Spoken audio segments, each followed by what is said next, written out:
Hello and welcome.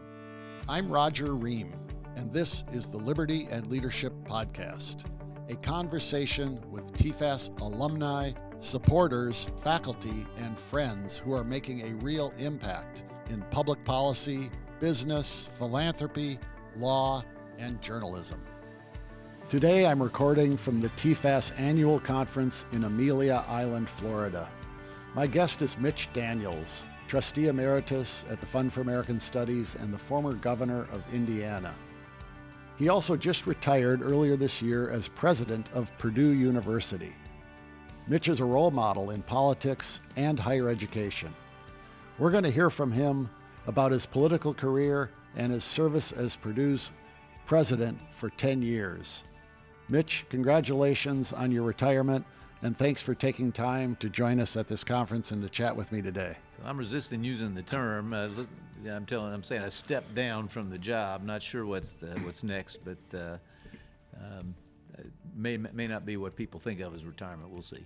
Yeah, well, I hope not. I hope it isn't. And I know you've got some plans already at Purdue. I'd like to start. I know tonight you'll be talking at this conference about higher education, about some of what you've learned as president of Purdue. I'd love to take a few minutes to have you share that experience with us, and particularly how you kind of first approached the job when you were hired 10 years ago, and how you determined your priorities of your focus.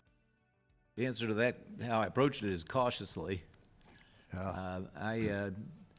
It's not something I'm disclosing for the first time. I said no to the search committee and the trustees 3 or 4 times. I just didn't think it was necessarily a good fit for them or for me. But I warmed up to the idea. I'm so glad I did. It was a tremendous experience end to end. In terms of early priorities, I had some ideas, some of which I proved, I think, valid, and we pursued them to fruition. Some of them weren't so wise, and I learned that, and we discarded those. But in general, these have been years of growth and action at Purdue University. The university's 30% larger than when we arrived. It is, and this was certainly one of my correct early judgments. It is much more STEM-centric, as we say, even than it was before. We were about 41% of our undergrads, higher percentage of our graduate students were in one of the scientific or technological disciplines or engineering when I arrived, and it's approaching 70% now. And that was something that was one reason I finally wound up drawn to the job. This is such an urgent national need. Yeah. Have more technological talent at the highest level, and nobody's producing more such young talent than Purdue. Well, just pursuing that for a minute, I know that a lot of international students come to the U.S. to study, and many of them in the STEM area. Mm-hmm. And our visa program, from what I know, doesn't seem to be structured in a way that we keep all that talent here. Many of it goes back to wherever they came from. What is the mix? Do you have a lot of international students at Purdue, and as well as U.S. We do, citizens? but there's a story there. First of all, international students at Purdue is not a new thing, mm-hmm. as it is in not a relatively recent thing as it is at some places. Students have been coming there for a century. Typically, young people who want to do study engineering or some related discipline, and particularly in Asia. If you go to Taiwan, if you go, for instance, or Japan, you'll find a Boilermaker every 50 feet. Yeah. But in more recent times, that number and its percentage of the student body had grown substantially, and I decided early on that it was too much of a good thing, and we've very consciously dialed back the percentage, which was well up into the class when I arrived was almost 20% international, and half of them from one country, and you can guess which one. Mm-hmm. And that was simply, I thought, going 2 or 3 steps too far. for one thing, you don't get the alleged virtues of variety, diversification. If you have too many from one place, they tend to self-segregate, and they don't interact with the American students, for instance, as you might hope. So the last several classes at Purdue have been more like 7 or 8% international, and India now actually is the number one country. Fewer than 2% are from China. There obviously have become other issues with regard to China, so there are other reasons I thought that was prudent. Yeah. But basically, we're there to try to educate the next generation of top talent, particularly technological talent for the U.S. And you're right, many of these young people, for the best of reasons, want to go home and build their countries, become more like America. Well, you've accomplished a lot as president of Purdue, but perhaps the most astonishing thing is over the last 10 years, you haven't raised tuition. How in the world did you do that? Well, I'd love to tell you it was some brilliant managerial, insight. Really wasn't. I would say you asked about priorities earlier, and I would just say this became a top priority for us. I've told the story many times that when I first got there, and remember I was fresh from almost a decade, moving around a pretty diverse state that Indiana is, learning firsthand how difficult it was becoming for particularly middle-income families, moderate-income families, to afford college. And so I never imagined we'd pull off what we did.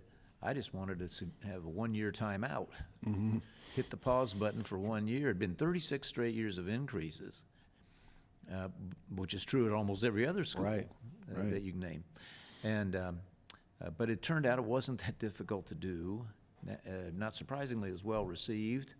And the next year, we looked. We had operated the university at a better than break-even level. And I just kept posing the question year on year. I want to give you some qualifiers here, because people imagine things that weren't a factor. We didn't shrink or short the teaching mission. We've grown the faculty dramatically in keeping with the higher student population. Our pay raises for faculty and staff have been above the peer group average every single year. We didn't get any more state money. Surprisingly, it's been sort of flat all the way through, so there was no windfall of any kind there. As I told you, we reduced the percentage of international students. No, we tried to practice real economy. We tried to prioritize affordability and accessibility.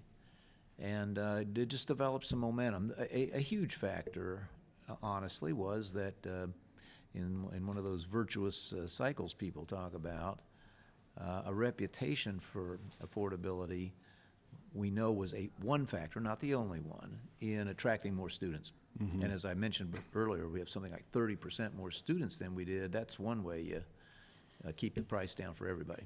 And I imagine I'll use the word selectivity of the students, the quality. I don't know how you measure that exactly. Average SATs, whatever, is probably it's going up. Going up. And we're a land-grant school, and we are deeply imbued with the mission of democratizing education. So we're not necessarily happy when really talented young people, when we can't squeeze them in. It's been the strategic decision or topic for some time at the board: how much bigger can we get without in any way compromising the academic quality or just the student experience? But even with the rather explosive growth, somewhat contrary to our early expectations, the academic readiness or quality keeps going up every year. Purdue's just a hot ticket right now. Yeah, there seems to be a little bit of a push here and there in this country now to suggest that too many young people are going to college, or at least not everyone has to go to college, and that employers should consider hiring people who don't have a BA. obviously, if you're going to hire an engineer, you want people in the STEM fields, you want them well educated and probably with a graduate degree. But what do you think about, do we need, this leads into talking about student loan programs as well. No, I think those people have a point. Yeah. And I've thought this for quite some time. There's no question that a number of students felt pressure or compelled to go to college who might have found a very worthwhile career through a different path. And those are beginning to open up. There are alternative modes of learning some skill past high school other than a 4-year, possibly very expensive, baccalaureate degree. I think it's a very positive thing that a lot of employers have had second thoughts about this. I mean, it was very clear to me, even when I first took up my duties, that a lot of employers were using the 4-year degree as a proxy for the smarts to get into somebody's college and maybe some persistence that you actually finished. But they already knew then, it's become more and more clear, that at least many schools, the quality, the rigor has been totally diluted. Average GPAs skyrocketing, closer to 4 than 3. You ask yourself, how bad does somebody have to be to get a B in a place like that? We've leaned hard against that at Purdue University, by the way. We've been tried to be very, very vigilant about so-called grade inflation. But for employers who are looking at it that way, it makes all the sense in the world to consider other means of identifying top talent. We already have a number of professional exams. If you can pass the CPA exam, you probably know accounting. Yes. If you can pass the bar exam, you're probably fit to be a lawyer. And that could be done that's starting to be done in other contexts. A lot of the high-tech companies don't care if kid has a sheepskin, can you code or not? Yeah. And it's not hard to find out. Yeah. You reminded me of a story from our experience at TFAS. About 10 years ago, we hired a business professor from I won't say what school, but a very prominent private school, university to teach for us. And one of the first things he asked me when we hired him was, "What's your grading policy?" And I said, "Well, what do you mean?" And he said, "Well, I got let go from a major university once because I gave students grades below a B." Oh, dear. And, I wish I thought that was an isolated case, but you and I both know it's all too common. Well, speaking of tuition, you write a column in the Washington Post. Are you going to keep that column going? Haven't decided. Okay. Well, I don't know. I thought it was a natural time to at least have a pause on that while I was considering resuming political activity. But now that that's behind me, I'll think about it. I asked because I think it was in one of your columns I read some criticism of the idea that we should forgive student loans or partially forgive student loans. What are your thoughts about that? Some criticisms, that's sort of a mild characterization of my views on that.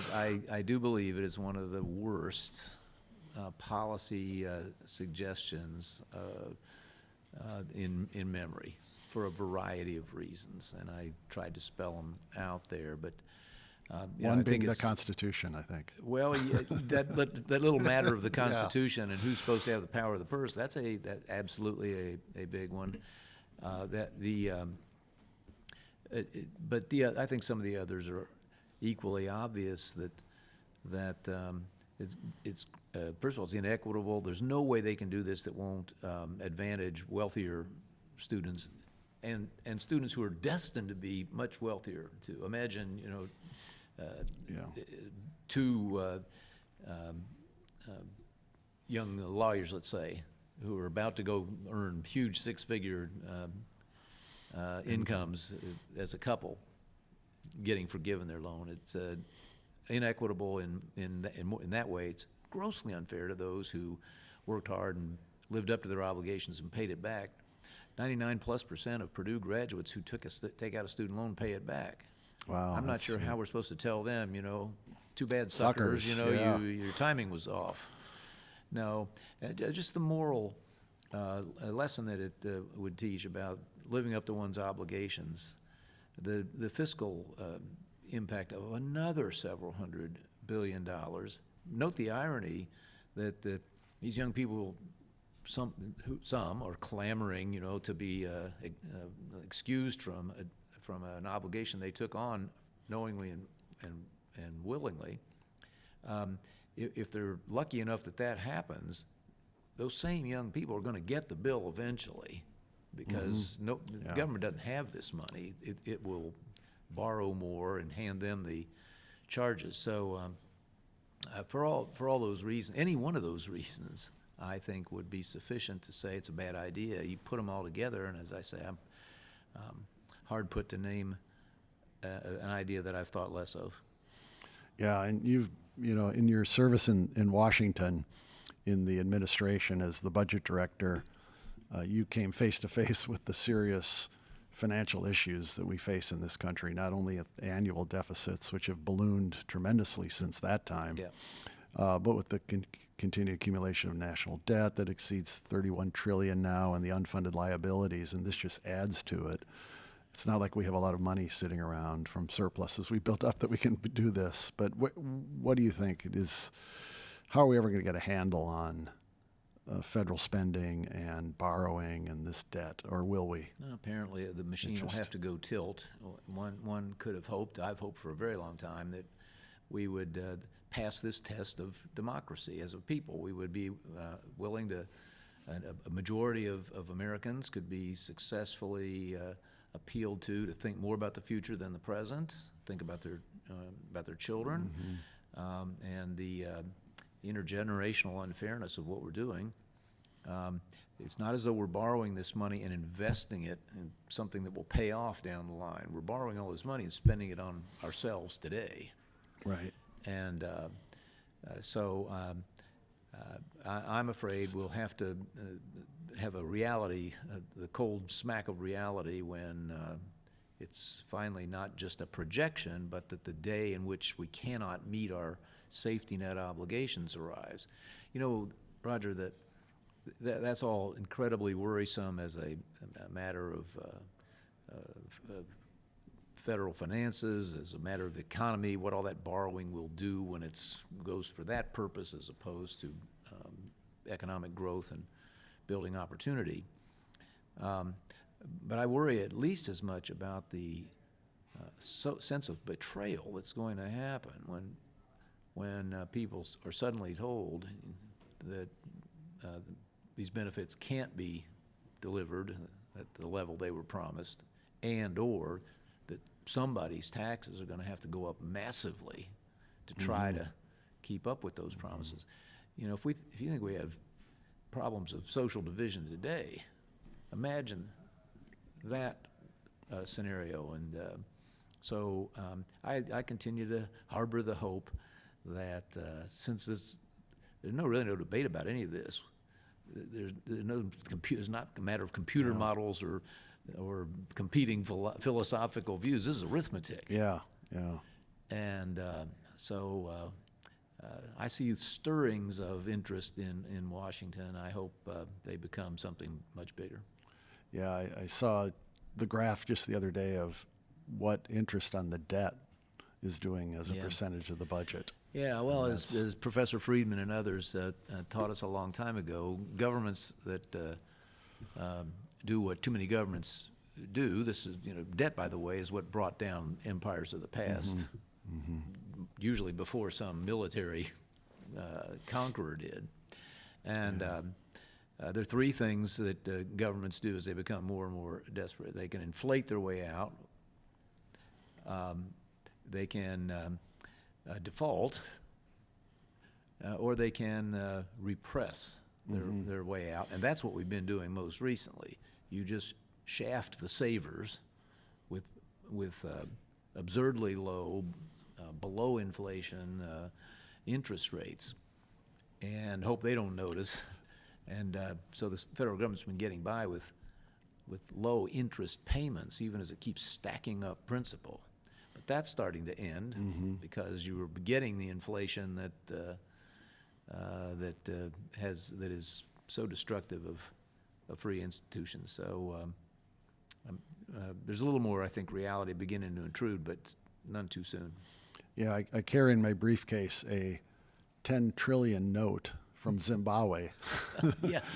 That was worthless. I mean, I think a friend of mine bought it for about $25. Yeah. And the stories of pre-war Germany and Sure. Between the wars leading up to the rise of Hitler was this massive inflation. And so it can happen here because it's happened to many other empires throughout history. That's right. We don't get a handle on it.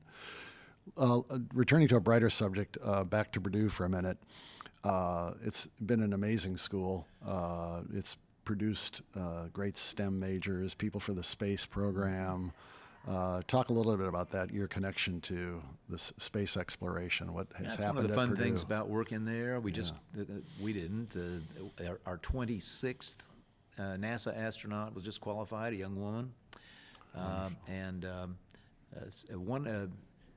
One third of all the manned space flights up till at least a year or so ago, last I caught sight of this, had at least one Boilermaker on board. Wow, remarkable. As we sometimes say, first and most recent men on the moon, Neil Armstrong and Gene Cernan. It's obviously something we're very proud of. We had a couple, during my years there, we had a couple of reunions every so many years. We invite them back. Most of the ones who are living make it back. It's like I moderated a conversation among about 12 or 13 of them a few years ago. I didn't have to do much, just got the ball rolling. They told stories. Audience, 6,000 people jammed into our biggest concert hall. Yeah, I bet. They put us down in the orchestra pit, and they raised us. It was like a rock concert. They raised us up, smokes going everywhere. The audience went crazy. Believe me, the Stones didn't get any bigger ovation than those people did. Well, I think the plan for NASA is to send people to the moon again, and they want to send a woman there. So you have a chance of sure. Well, this there's a woman good chance that being one of them. Could well be. Yeah. Absolutely could. Yeah. Also dealing with higher education, people all hear a lot today about, first, I think it started with the idea of safe spaces and then threats to free speech, and now it's the woke university. How have you responded to that? I think you were one of the first to sign on to the Chicago principles and affirm free speech. I'm reticent about bringing this up, but I claim paternity over that term, and Chicago principles, because the University of Chicago had written some. This was an early action that we took. I was aware, as any reader of the news is, of some of these really unacceptable transgressions of people's rights and of free inquiry on campuses, and so wanted us to take a clear stance about it. University of Chicago, after a very careful process, led by a 1960s, avowed liberal. This is an interesting angle here. Jeffrey Stone, a constitutional scholar, led the group. They produced a statement of principles. I read it. I thought, shucks, we could have our own group go off for 3 years, and whatever they came back with wouldn't be any better than this. So I called up President Zimmer at Chicago and said, would you mind if another school Xeroxed your... He said, no, we'd be flattered, and or we'd be pleased. And so I just took it to our board, and we just did it. The boards of trustees have full authority to make policy for their schools. I've never seen a bylaw of a public, private, or otherwise school that didn't give them that authority. And so we just did it, and that was that. But I thought we should call it the Chicago Principles to try to get. I thought it would have more power if more and more schools signed the same statement. Yeah. You remember the Sullivan Principles against apartheid? Right. And so that I remembered that as the analog, that I thought it had more impact because all those corporations said exactly the same thing. So it's been slower than I had hoped, but I think there's some reasonable double-digit number of schools who have signed the same thing. When I said a minute ago, there was, I thought, an interesting angle. We have had to our campus 2 or 3 people, including Professor Stone, who grew up in an era when free speech was the cause of the left. that what they saw is these autocratic that was true at Berkeley. institutions. Yeah. Oh, sure, With the Berkeley, free speech movement in the free 60s. speech movement, the Vietnam protests, and so forth. Yeah. Free speech was there to defend the dissidents of the time, and they find themselves I've met several such people who they were civil rights leaders. They still have strong views that you would consider leaning left. Mm-hmm. But they can't go along with this idea of censorship and the stifling of dissent. That they grew up understanding how important that is to a free society. So it's been fun to get to know people like that and to have this in common. Yeah, congratulations on that success. Talk for a minute about what you're doing at Purdue when it comes to civic literacy and civic education. That's a concern of a lot of people in this country, and it's K through 12 as well as at higher education, that we aren't teaching future citizens the importance of our principles. Yes. You've read, most of the listeners will have seen surveys, not just of young people, but by now of the adult population, and they're almost comical, except that they're sad. Yeah. They think Judge Judy's on the Supreme Court and things like this, and so we thought that in at least some modest way, we wanted a Purdue graduate to not only be exceptionally skilled at something that they learned and knowledgeable, but ready for citizenship. We're supposed to be producing more than just great engineers, and we're supposed to be producing citizens. So we want them to be civic certified, as we say. It's a pretty simple process, but starting with the current freshman class, every Purdue student will have to have passed a civics test. There are 3 pathways that they're supposed to have undertaken before they do that. One of them is attend a minimum of 6 speeches, lectures, or programs that can be that will be certified as close enough to the subject. There's also, we happen to be, one of our alums invented C-SPAN, and we have all the archives. Is that Brian Lamb? Brian Lamb. Yes. And we have all those archives, and so those folks have done a series of podcasts on major questions in civics. Why do we have separation of powers? Mm-hmm. What claims are made for the federal system? Things like that. Excellent. Yeah. Is another. Yeah. Watching that series is another thing that a student can do prior to go take the test. The test, you can take it more than once if you need to, but that we think is a small step, but take a step in the right direction, and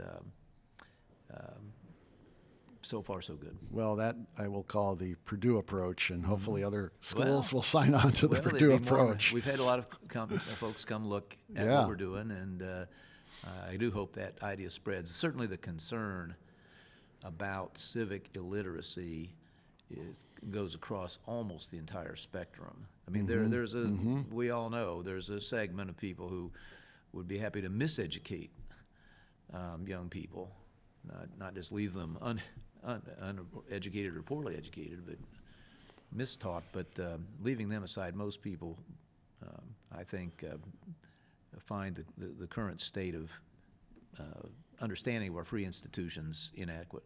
Yeah, I think that's right. I think it does cut across the spectrum. We've had some outstanding students in our programs from Purdue, and you've been kind enough to bring them over to meet with you, either for coffee in your office. You took some to a basketball game this fall, which has been wonderful. We get outstanding students in our program.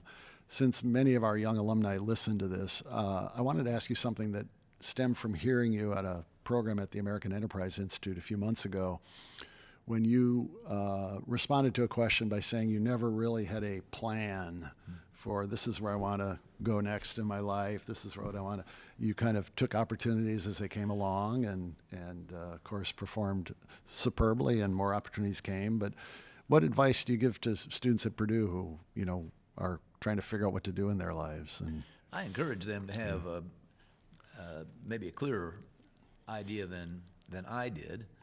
I think it's great that they are as purposeful as they are and as forward-looking as they are. They've all chosen coming in the door. I'm not sure this is a good idea, but we still do this at Purdue. You do have to choose a major as you come in, not midway through.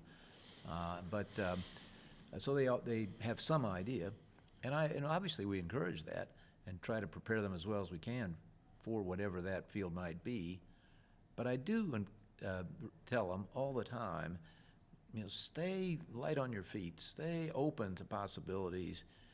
With your talent and the kind of education that you have a chance to obtain here, the world will present you with options that you haven't thought about yet.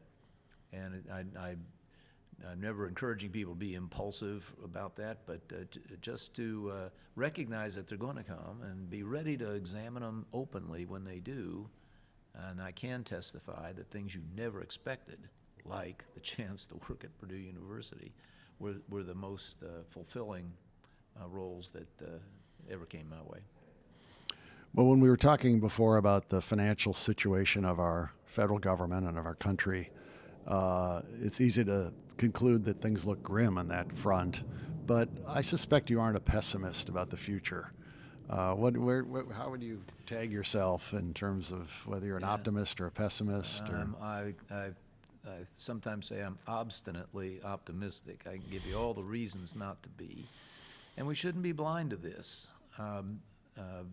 Great nations, no great nation has lasted forever. Ours is still very young. And particularly those that try to operate under conditions of freedom. We will have to demonstrate some maturity as a democracy, as we talked about earlier. So we don't spend ourselves broke and wind up hopelessly beholden to others.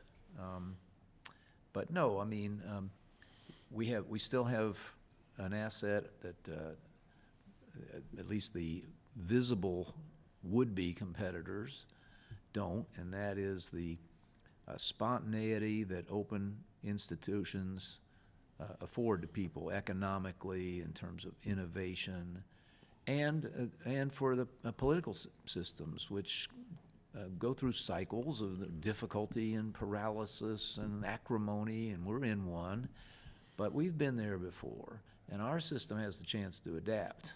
And let's just, and America has produced people in the past who've led us out of difficulties like that. And so I'm optimistic that's going to happen again. Well, the theme of our conference this weekend is keeping the American dream alive. Do you think the American dream is still alive? Sure it is. Just go look at the people who are leading some of our most spectacularly successful businesses and other enterprises. Some of them weren't born here. Many of them weren't. There are what we used to call Horatio Alger stories everywhere. There still are, yeah. And so there's no question that it's still alive. Now, we lost some of the cultural capital that made that sort of life experience more accessible to people in the past. We worry, and we should, about the quality of our education and so forth. That's not the only problem. Might not even be the biggest problem.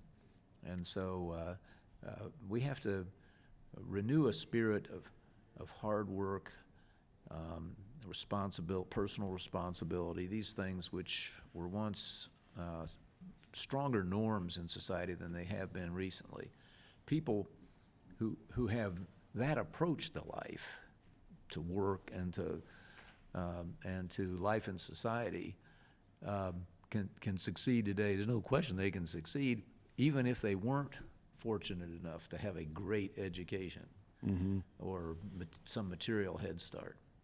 So, sure, we have those challenges, but it isn't hard to find people who surmount them, and people who claim that somehow the dream is not still a reality may be making excuses for their own failure to take advantage of it. Well, last question. You've decided just this past week that elective office is not in the plan, at least for this year. You're going to be affiliated, I think, in the business school at Purdue going forward? Yeah, Purdue has asked me to maintain a relationship. I'm going to chair our research foundation, which has a variety of activities, including all our tech transfer and commercialization of Purdue's inventions. Mm-hmm. We're routinely now in the top handful in the world in new patents and so forth. And the question is, how can you best move those into the marketplace where they can be of some use to somebody? So I'll be doing that and a few other chores for them. I wanted to ask about something we talked about a little informally before we started the podcast, and that's just attitudes of students toward business. We see surveys that show, support for capitalism is, about 30%, and 30% of students say socialism and 30% don't know. If you ask them about free enterprise, it scores higher, entrepreneurship scores higher, but what do you find attitudes of young people about, careers in business or about the economic system in this country? Most of them, at least at Purdue, and I know Purdue's not completely typical, but it's what most of them are interested in doing. Our business school has been growing, and we think is on track to grow by another, what will amount to another third. No, I think what those surveys tell me is that this is another gap in young people's education. They don't know what socialism is. They think it means being nice to people, to other people, and they've heard a lot of criticisms that are completely invalid about capitalism as some people describe it. So, but if you ask them what they hope to do in life, it's make a good living, work at something that's they find fulfilling, that creates value for other people. Mm-hmm. Yeah, well, that's business. That's business. Mm-hmm. Well, thank you. I appreciate you being with us. I appreciate your service on our board of trustees for many years, and proud to call you a TFAS emeritus trustee. I'm proud to be, Roger. If you hadn't kicked me off, I might still be there. You go into public life, you have to divorce yourself from all such involvements, but as you know, I've never lost sight of what you're doing. It's one of the great missions out there, one of the great programs. They're very fortunate that they've kept you at the helm these years, so I'm always grateful for the chance to be associated. Well, thank you. You may get an invitation to rejoin the board then. Thank you very much, Mitch. Enjoyed it. Thank you for listening to the Liberty and Leadership Podcast. Please don't forget to subscribe, download, like, or share the show on Apple, Spotify, or YouTube, or wherever you listen to your podcasts. If you like this episode, I ask you to rate and review it. And if you have a comment or question for the show, please drop us an email at podcast@tfas.org. The Liberty and Leadership Podcast is produced at K Global Studios in Washington, D.C. I'm your host, Roger Ream, and until next time, show courage in things large and small.